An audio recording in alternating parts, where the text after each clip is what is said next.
कोल्हापूर जिल्ह्यातील हातकणंगले तालुक्यात आळते येथे असलेल्या मदरशात शिक्षण घेणाऱ्या अल्पवयीन विद्यार्थ्याने मदरसा बंद पडून आपल्याला सुट्टी मिळावी यासाठी मित्राचा खून केल्याची धक्कादायक घटना घडली आहे। रात्रीच्या अंधाराचा फायदा घेत तोंडात कापडाचा बोळा कोंबून विजेचा शॉक देऊन हा खून करण्यात आलाय।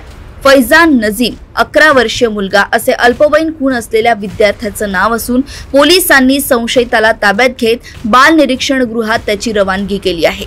पोलिसांकडून मिळालेल्या माहितीनुसार आळते येथील निजामिया मदरशात तब्बल 60हून अधिक मुले धार्मिक शिक्षण घेत आहेत।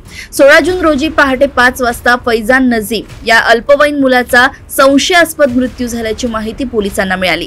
पोलिसांनी घटनास्थळी दाखल होत सीसीटीव्हीच्या आधारे आणि चौकशीद्वारे तपास सुरू केला।